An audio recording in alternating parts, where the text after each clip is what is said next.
The Government and Hospital Pharmacists Association, GOSPA, has announced a partial strike, which will see its members limit their working hours to only weekdays from 8 a.m. to 5 p.m.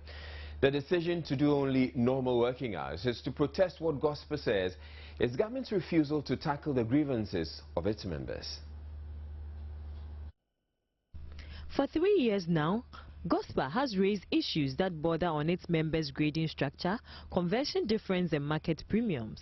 It cites, for instance, the disparity in salaries between its members and their colleagues in other public sectors such as the Food and Drugs Authority and the university hospitals, even though they all have about the same workload.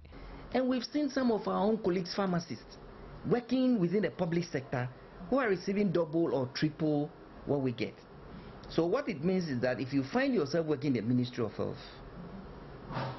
Kolebu Teaching Hospital, or Ghana Health Service, then you are worse off. And we think this is unfortunate because the single spine was meant to more or less equalize salaries for people with the same qualification working within the same environment. The executives add that the recommendations of a sub-cabinet committee set up 8 months ago to investigate issues regarding their grievances have still not been implemented. And the report says it all. It says the inequities. It looks at everything. You know, and it's sad that with all this, we are where we are. There's nothing that the leadership can say again. We've played our part. But this is forever. Because you see, we are not being paid for these extra services. Everybody works Monday to Friday. We work Saturday, Sunday, 9 duties, and then public holidays. And these services are not being paid for. Well, until this matter has been resolved fully to the satisfaction of all parties, we don't think there's no point talking about it. The positions are clear. The partial strike action will start on Saturday, March 22. The executives say they are serious this time around about withdrawing their services on weekends and at night until their grievances are addressed.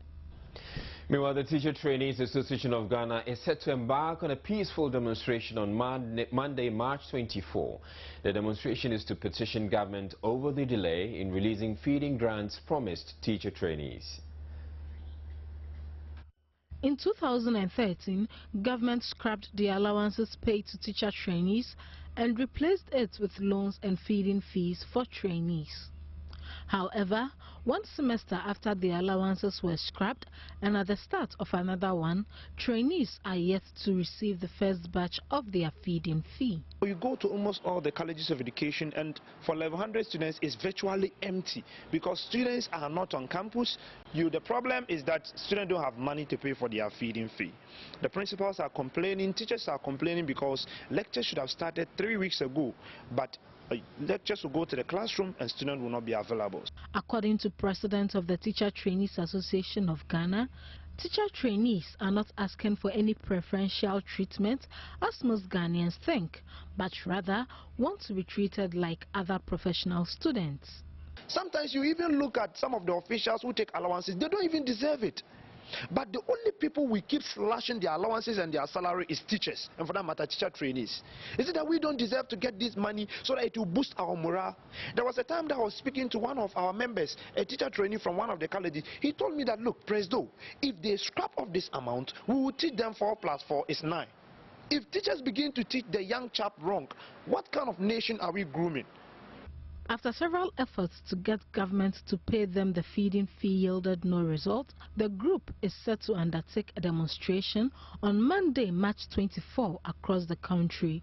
The demonstration will be held at 5 central places within the sectors. At Iga sector, it will be held at Greater Accra here, and then at Work sector, it will be held at Takrady. The Volta sector will be holding theirs at Ho. Africans will be having theirs in the 3 northern regions, precisely Tamale, and then Ashba sector will have theirs in Kumasi. The government is serving as a deaf ear so far as this issue is concerned, and it is time that we as association come out to let the general public understand the side of our view of the story. The president of TTAG also called on their mother unions such as NAT and NAGRAT to join them in the demonstration. Assembly members of the Accra Metropolitan Assembly are outraged by calls on the mayor to resign over the Niboy Town multi-story structure collapse. The Member of Parliament for Kankwe Central, Patrick Boama, made the call on the floor of Parliament Thursday because he believes the mayor supervised the negligence of the AMA's building inspectors in the tragedy. But Assembly members wearing red armbands demonstrated at the premises of the Assembly and rather questioned the MP's record in public service.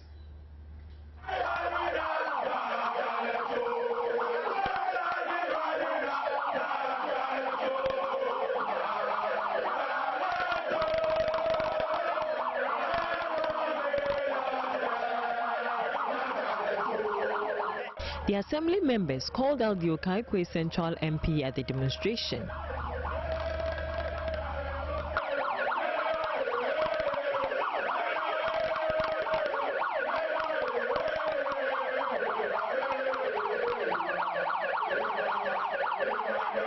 The Okaikwe Central MP told Parliament he did not believe the mayor had done so much to avert the Niboy Town tragedy, especially after the country witnessed the Melcom disaster 2 years ago.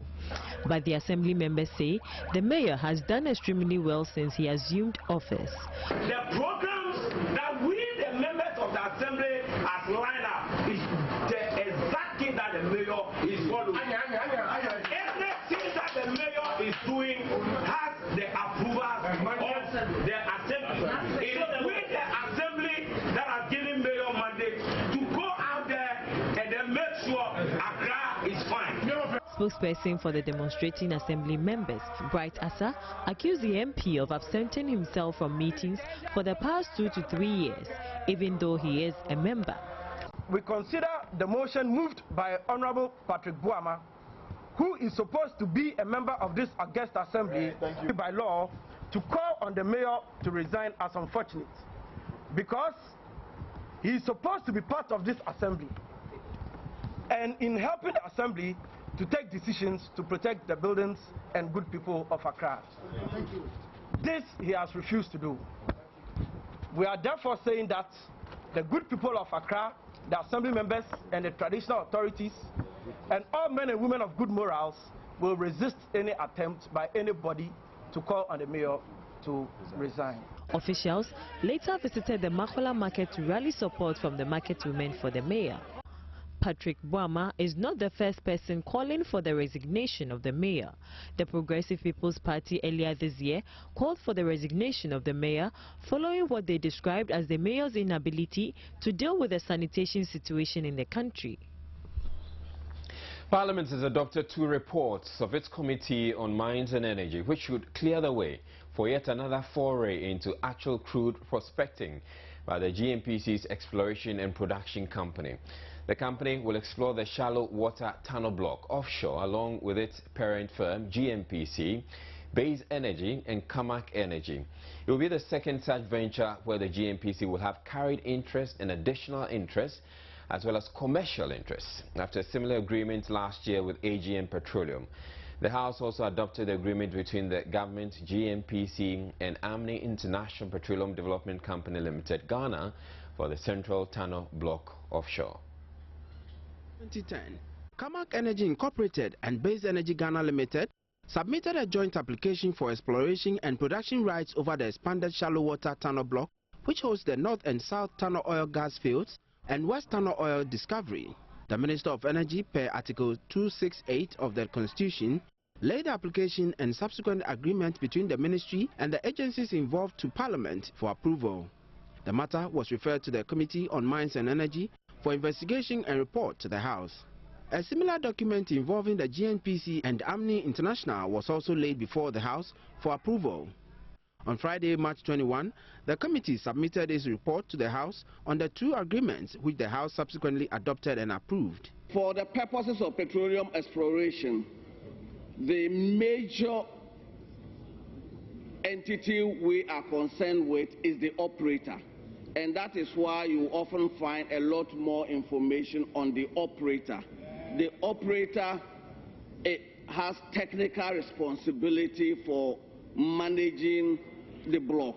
But at the committee level, we ask the question you asked and then we were given the particulars of the company, the incorporation of Amni International, the local participants in Amni, and we were satisfied.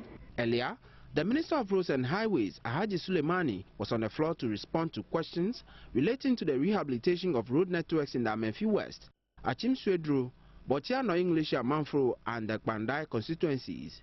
The House is expected to rise on Friday, March 28. In other news, 3,000 rural farmers in northern Ghana have been exposed to various climate change adaptation strategies which should help them improve their income levels. The 3-year pilot, the Climate Adaptation Learning Project, run by United Kingdom NGO Oxfam, was started in 2012. It aims at enhancing the livelihood, security and capacity of rural communities to adapt to climate change by securing natural resources and improving food production and income levels of farmers. Advocacy Officer of Oxfam, Lilian Mutome Kutero, said the effects of climate change are beginning to show in the distortion of rainfall patterns, leading to drought and desertification and making agriculture less productive. Initially, the target was 1,600 smallholder farmers, and after the pilot, the 1-year pilot, it's been extended to 2015 with 3,000 smallholder farmers, 70% women. The advocacy officer also noted the best way to overcome the challenge was to introduce farmers to various measures, including the LCAP. It is flexible, and partners with the communities identify areas that they are very vulnerable in and identify activities or things that they would want to learn more about to build, to enhance their adaptation capacity. 225 female and 20 male farmers had been supported with small ruminants such as goats for rearing, while 506 farmers have been exposed to climate change adaptation program and understanding through 6 climate change adaptation farmers field schools. Justice Kwesi Forson's report for Joynews. Deputy Minister for Food and Agriculture in charge of livestock, Dr. Hannah Bisiu, has expressed concern about the growing number of quacks in the veterinary profession. Speaking at the 6th Quadrennial Delegates Conference of the Veterinary Medical Technicians Association in WAM, she said the low number of qualified veterinary technicians is giving room for quacks to operate. She however says the ministry is working round the clock to nip the practice in the bud. Rafiq Salam reports from WA. The 6th Quadrennial Delegates Congress of the Veterinary Medical Technicians Association, under the theme, the Socioeconomic Impact of Drug Resistance on Human and Animal Health, has been attended by participants from across the country. Delivering the welcome address, National President of the Association, Emmanuel, bemoaned the use of substandard pharmaceuticals on animals, either as prophylaxis or as a form of treatment by farmers, quacks and even qualified veterinary practitioners. The action, he says, has serious implications not only on the health of animals but also on humans who end up consuming the animal products. He stated with the emergence of potentially fatal diseases, the issue of drug resistance can no longer be swept under the carpet, and the role of the veterinary paraprofessional in the healthcare delivery system can also not be relegated to the background. Emmanuel thus called for an increase in the number of practitioners from 700 to 2,000 to enable them work effectively. At least we should have about 2,000 veterinary paramedics if we want a healthcare delivery in this country to be okay. Then whatever we do has got a direct consequences on human health. Because if, for example, you are spending less to vaccinate a dog as compared to how much you spend on a human being if he's infected with rabies. So it's better to prevent rabies than to let rabies occur in humans. Deputy Agric Minister in charge of livestock, Dr. Hannah Bisiu, who was the guest speaker, assured the gathering government was taking steps to fill the void created by the absence of qualified practitioners. She also warned the ministry will clamp down on quacks posing as veterinary personnel. Quacks are taking advantage of this void and administering antibiotics and antibiotics at sub-therapeutic levels that promote drug resistance. Again, many dealers in veterinary pharmaceuticals are not qualified to undertake such a venture, and therefore cannot advise on the proper use of drugs. A comprehensive list of staff requirements compiled by the Directorate of Veterinary Services is currently receiving serious attention by my ministry.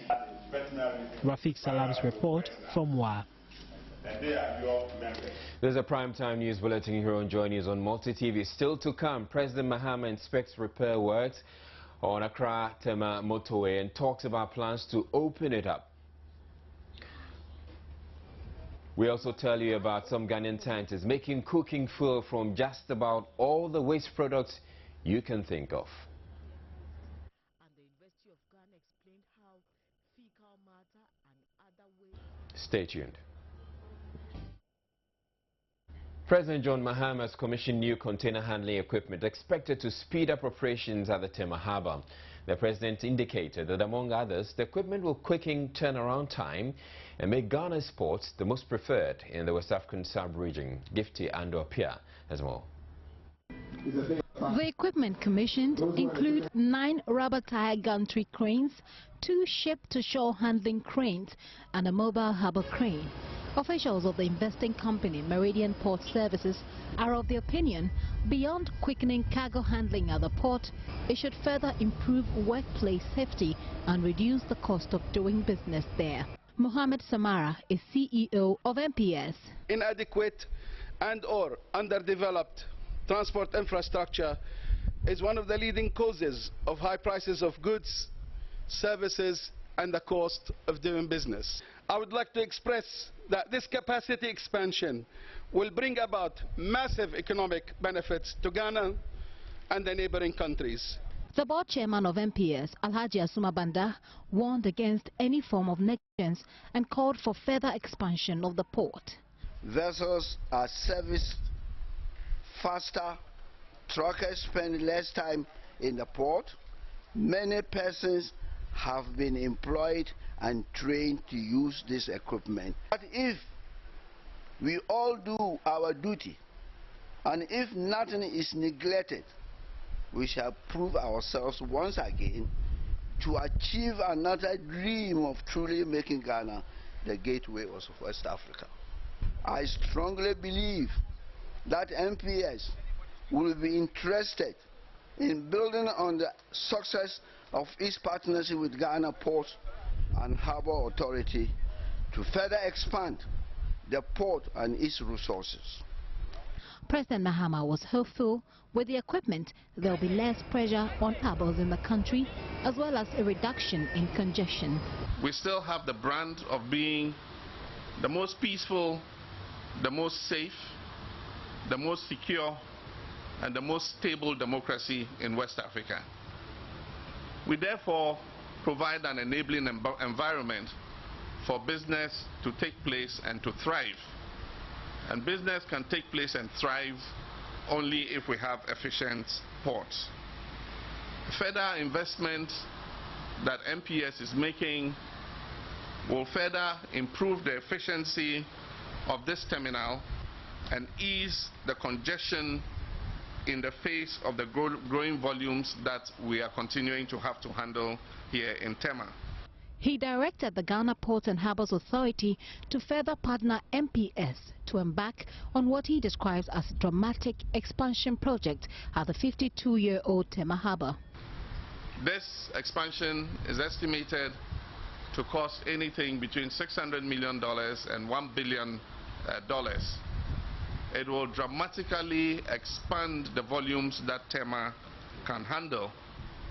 The suggestion made by the chairman of MPS asking me to throw a challenge to the partners, I hereby throw that challenge to MPS to work with GPHA to achieve this expansion that will make Tema not only the biggest but the most efficient port, not only in West Africa but probably in the whole of Africa.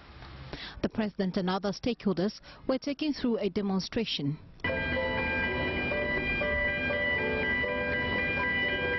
The $50 million investment is a public-private partnership between the Ghana Ports and Harbours Authority and Meridian Port Services. The The slow nature of work here has been a complaint on the lips of importers and exporters alike for so many years. With the commissioning of these container handling equipment, the story is expected to change and change completely. From the center of the world, I am Gift Yando up here for Joynews. From the Tema Harbour, the President made a stopover on the Accra-Tema Motorway to inspect work so far to repair the damaged bridge on the freeway. Engineers explained they had made considerable progress, having installed the steel component, adding they were confident they could be done before the deadline.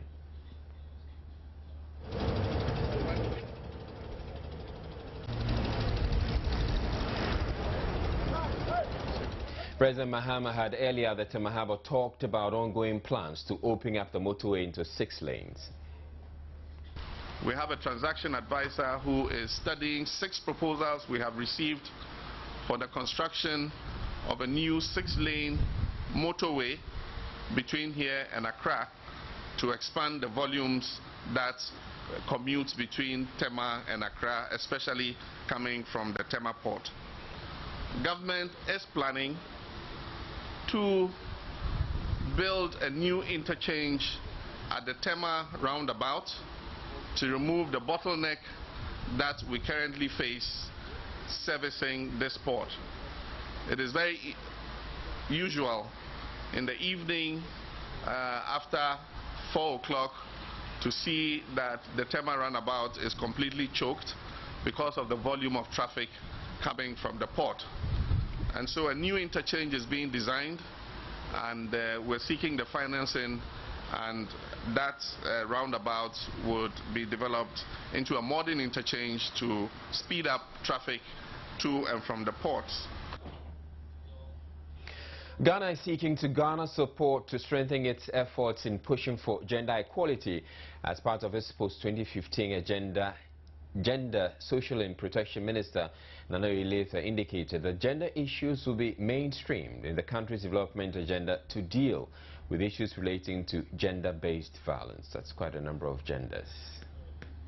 The visiting Danish Trade Minister, Mogens Jensen, on Friday paid a courtesy call on the Minister of Gender, Children and Social Protection to discuss ways of strengthening bilateral relations between the two countries to address the issues of gender equality and gender-based violence.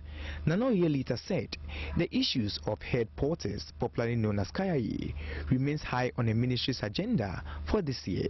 If we're able to address poverty in the north, and then also create more opportunities in the north, we wouldn't have this migration. So I'm very happy and pleased that from today we are strengthening bilateral relations, and we're going to cooperate in terms of support that your government is going to give us to help us address and improve gender equality and also social interventions for Kayaye. The Gender Ministry also indicated spousal murders is gaining grounds in the country, adding her outfit is taking steps to address the issue immediately. That at the beginning of the year we had about 6 or 7 cases of gender-based violence and rape, which even ended up in one of the children getting fistula.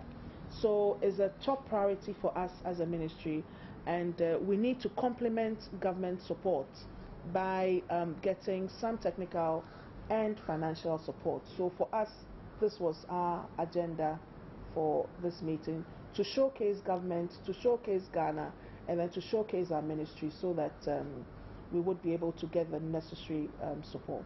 The ministry, as part of its gender priorities, is seeking to create a database of microfinance institutions and women groups to ensure sustainable microeconomic stability. The ministry is also seeking to pass the Affirmative Action Bill into law by the end of the year. The Danish Minister for Trade and Development Cooperation, Mogens Jensen, lauded the ministry's efforts in championing women's and children's rights in the country. You mentioned, among others, the Kanayi girls. I think that's very, very important work that you're doing, and we will, from the Danish side, in our cooperation, do everything to assist you in this work. And I also am happy that we on the international stage are cooperating very closely. in order to promote human rights and especially the rights of women. Ghana and Denmark have both joined the United Nations Commission of Status of Women, which seeks to advocate for women empowerment after 2015. The 3 children from Jarapa in the northern region whose strange skin disease caught the attention of the public are currently receiving treatment at the Kolebu Teaching Hospital. Gender and Social Protection Minister Nana Oye-Letha confirmed to Joynews the lamella-ichthyosis sufferers who came to be known as alligator kids are in the care of the Social Welfare Department and are doing just fine. Sometime in December last year, Joynews carried a story about 3 children in the northern parts of the country, specifically Jarapa, grappling with a strange skin disease that is peeling off their skin. Life has been tough for the 3 boys. The oldest, Tukura for instance, has to constantly pour water on himself to ease the pain, whilst the youngest walks with the aid of a stick. Minister of Gender and Social Protection, Nana Oye-Letha said the 3 boys are currently in the custody of the Social Welfare Department and are doing very fine. We have taken the children to the hospital and the ailment has been diagnosed. In fact, over the past 2 months, they have been receiving medical attention. So they are very fine. They are being looked after on almost daily or every 2 days. They go to the hospital, Kolebu Hospital, for their checkup, and they are fine. They are under the care of the Department of Social Welfare. She also spoke of what she says was an unsuccessful attempt by an NGO to cash in on their situation. We realized that there were issues bordering on criminality. We learned that about 4 or so accounts had been opened without the consent and approval of the family of the children and without disclosure to anybody. We don't know where the money is. We don't know who is utilizing the money. Some Ghanaian scientists have come up with innovative ways to use everyday waste products to create efficient cooking fuels. The scientists from KNUST and the University of Ghana at an exhibition in Accra proved how they can create these cooking fuels from cassava peels and disused plastic bottles. They even make charcoal from feces. It was an eye-opener for most people who visited the Kofi Annan ICT Training Center when scientists from the KNUST and the University of Ghana explained how fecal matter and other waste can be used to generate energy. Charcoal can be produced from human excreta. Okay. And this is the pilot project. This is the first time this has been produced in Ghana. Because I know that we were able to get charcoal by burning our woods, and then we get charcoal out of it. Okay, but this one, human, you mean? Human waste. Fecal matter? Fecal sludge, yes. Okay. This was, the fecal sludge was dried fecal sludge, and then we carbonated it through drums, and then we burned it, and after burning we... What you see in your shots is fuel generated from plastic mineral water bottles. The brain behind this idea, Michael Comey, wants government to create a platform for local producers to help the economy. How is it possible that from the same plastic bottle, which is transparent, you got 3 different colors of fuel? Yeah, let's say scientifically, plastics are carbon chains put together to form them. Okay. Now what we are doing is we are breaking all these long carbon chains into shorter carbon chains. Okay. So depending on the length of that carbon, will tell you whether it's petrol, it's aviation fuel, or it's diesel. So that is fundamentally what we did. Okay. And this comes from when you are cooling the evaporated or the paralyzed plastics. These cookers are made specially to use this type of energy for cooking. They maintain it smokes less and is environmentally friendly.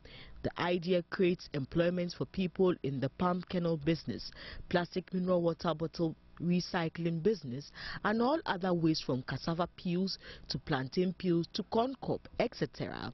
The group is confident if Ghanaians embrace these new ways of energy consumption, Ghana's poverty level will reduce drastically.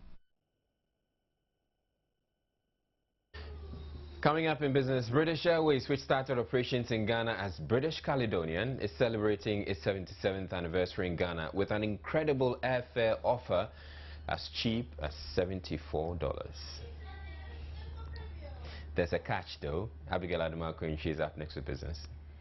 Time now for some business reports with me, Abigail Adumakwenchi. And for travelers, there is some good news as British Airways will on the 30th of March begin operating its Boeing 747 aircraft from Accra.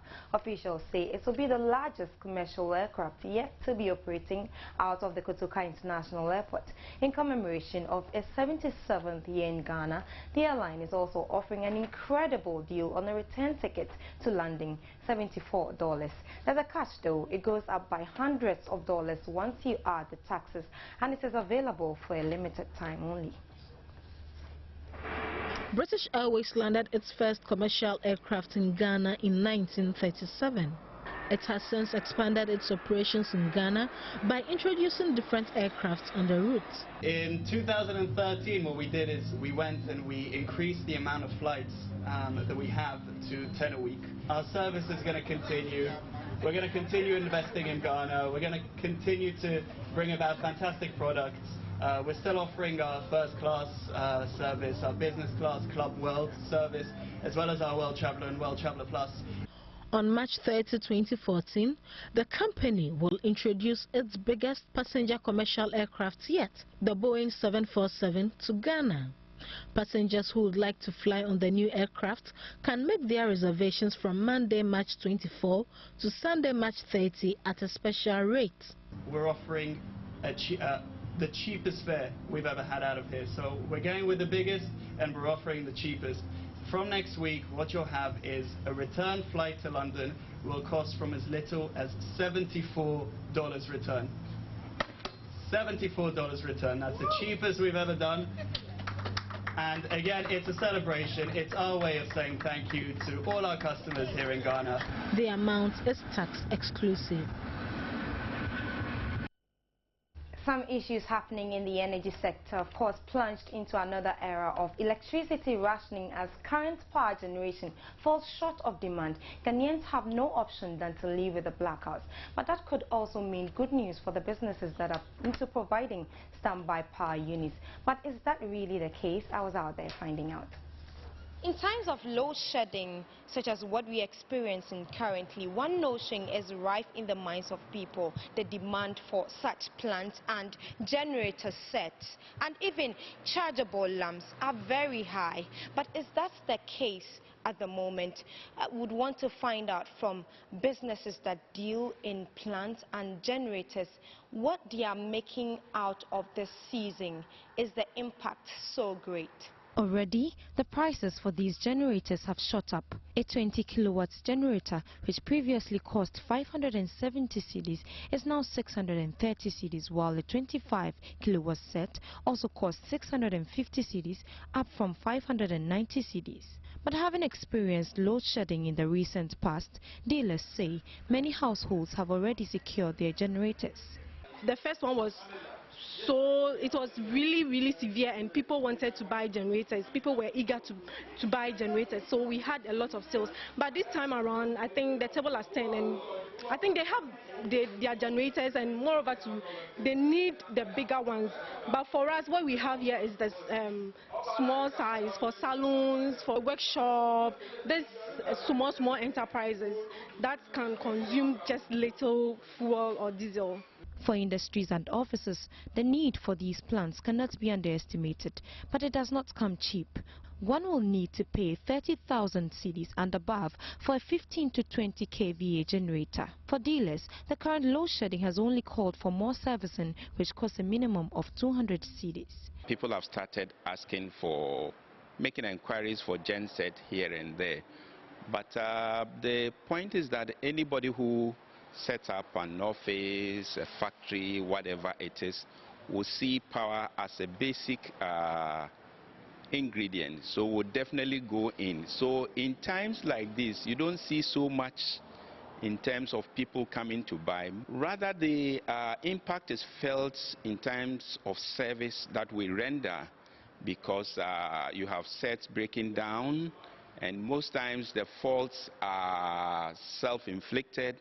Either diesel has run out, which is most times is the case. People put in diesel, forgetting that it will get finished at a point in time. So it is the impact on rendering service which actually comes to fore at this time. Chargeable lamps of all forms, which are perhaps the cheapest among the alternatives, are already flooding the market. So someone will say that when we have a load shedding like this, it is a booming time for you. It's a time that you really make sales, and so you're excited. Oh, previously it was like that, but at this moment, one disadvantage we are getting is they don't last, so people are not trying to patronize it properly. Though they like it, but as they were rushing for it the last years, this time they don't come in like that, because they feel when they buy it, it doesn't keep long. When it goes off, you can't repair it. It appears it is early days yet for the current crisis to hugely impact the operations of those who offer alternative solutions to the current power crisis. For what happens as the load shedding lingers, Joynews will keep viewers updated. Abigail Adumakwenji, Joynews, Accra. We will surely keep you updated on what happens in the business world. That'll be all for now. My name is Abigail Adumakwenji. Sports is up next. Let's talk about some sports now. The president of the Ghana Football Association, Kwesi Nyantakyi, has confirmed his outfit has agreed government's proposal to use part of its proceeds for this year's World Cup to develop other sporting disciplines. Members of the football fraternity were close to protesting the proposal by government, but Nyantakyi insists the FA is comfortable with the terms. The half question relates to a demand for a confirmation from me that the disbursement of the proposed disbursement of the World Cup prize money as made by the minister is acceptable to the FA. Yes, indeed it is. In 2006, when we came back from the World Cup, we earned a total of $6 million from our participation in the World Cup, and not $8 million as Henry said. Out of that, government gave the Federation $2.5 million, and that money was used to support the development of coast football. We empowered RFAs. We acquired vehicles for usage by RFAs, and then we used part of the money to run the national teams, junior national teams in Pram Pram. And so the same expectation we had the same expectation for 2010. We're not expecting to get all the money from the World Cup. And so in 2014, we don't also expect to get all the money from the World Cup. And so if part of government's share of the money will be used to develop boxing arenas or gyms in the country, we are wholly in support of it.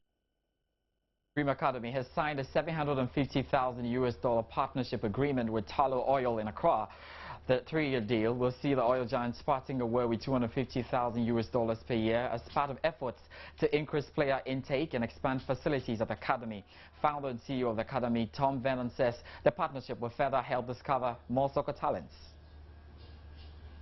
We looked at just 100 boys from Labadi and Nima, and from those 100 boys we selected 15 boys into the academy of Ghana's potential. And that's why I'm so excited today to be introducing our partnership with Tullow.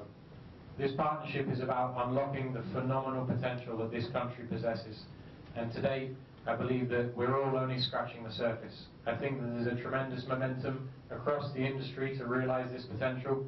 And I think that Tullow jumping in today and joining the initiative to develop Ghana's football and to put Ghana where it rightly belongs in the top.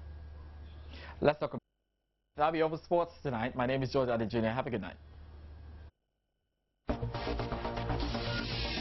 Member of Parliament for Yawaso East, Dr. Mustafa Ahmed, is urging private institutions in the country to explore opportunities available to partner government institutions.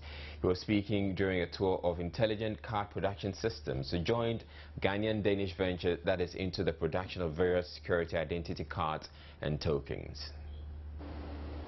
Intelligent Card Production Systems is a subsidiary of the Margins ID Group Limited and has been operating in Ghana since 1999.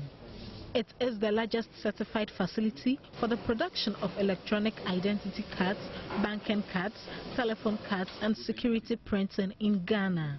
It is also the only facility in Ghana that undertakes the entire process of card production.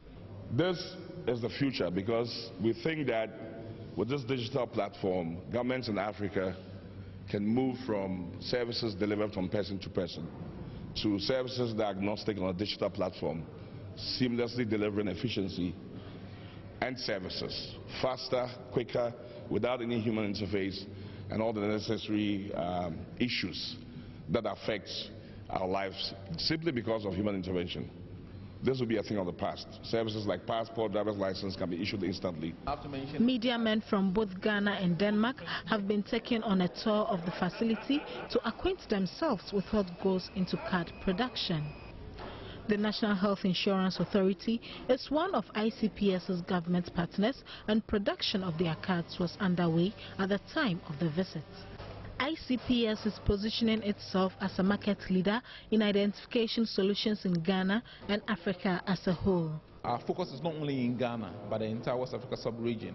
And the things that we are bringing out are both contact smart cards, contactless smart cards, dual interface cards, RFID, tags and tokens, e-certificates, electronic identity cards, and various things in the identity market. In fact, anything identity that you want, we have a solution for that. Member of Parliament for Ayawaso East, Dr. Mustafa Ahmed was impressed with the facility and called for more public-private partnership. Government is showing so much interest in the private sector and the growth of the private sector. It is for this reason that the government is encouraging a lot more of public-private partnerships so that the private sector can bring the efficiency that is related to the private sector to bear on even government business. The Danish government has also supported the Margins Group and its subsidiaries with various types of financing and grants. It sounds like the two lovebirds, Ghana's sensational actress Nadia Buhari and Nollywood's bad boy Jim Iyke, are heading to the altar pretty soon. The much anticipated question popped out of Jim on Thursday's edition of his reality show Jim Iyke Unscripted, and Nadia gave the obvious answer: yes. Are you ready? To start with, have you heard that the Nollywood bad boy Jim Iyke has finally proposed to our very own Nadia Buhari, and she said yes? Alright, let me run you through some interview sessions we had with Jim and Nadia before concerning their relationship. Here's a playback. There are rumors that you're dating this Ghanaian lady, Nadia Buhari. Well, I'm glad you called them rumors. Except you come into my life, then you find out you can't come in, so why don't you leave them as rumors? Alright, so I am going to show you a photo of you and Nadia Buhari It doesn't matter what you show me. The point is this simple. It's an intrusion into my private life. I say I don't want it, and I don't want it. It's that simple. Okay, so I get you. I'll show you the photo. Thank you, I appreciate that. But even if you show me, it doesn't still change my mind. The point is simple. A rumor, we stay a rumor till I say it is not a rumor. And since I'm not going to say it, it's going to stay a rumor. Okay, so what is Jim Iyke to you?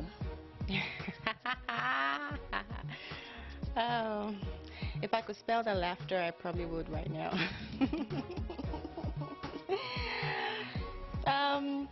BFF, yeah, best friend as well. If you had to choose between Iyke and your mom, who would you choose? Oh man, what a question. My mom and Jim Iyke and whoever. And no, I adore both of them so much. Yeah, I adore everyone that means anything in my life. Yeah. If I'm gonna get married, if I'm gonna have a wedding, I'd invite everybody. Have you toyed with the idea of one day he comes on his knees, would you marry me, and you saying yes or no? When that day comes, I would know what answer to give him. Well, after months, probably years of speculations, Nollywood bad boy actor Jim Ike proposed to the bubbling Ghanaian actress Nadia Buhari on Thursday's edition of his hit reality show, Jim Ike Unscripted. Yes, according to the bad boy actor, the ring was designed by him in a special selected country including Ghana, Sierra Leone and Gabon, with London providing the final finish. The proposal puts an end to the speculations and earlier denials by the two that they were planning to get married. Jim Ike tweeted then that, "I'll resolve this issue by stating as clearly as possible that this marriage rumor is unfounded and far-fetched. My prerogative is known to me only." Shortly after refuting the marriage report, Jim Ike flew Nadia Buhari on an European city tour on her 31st birthday, which fell on November 21st, 2013. The two are about to get married, so showbiz can only wish them the best in their upcoming marriage.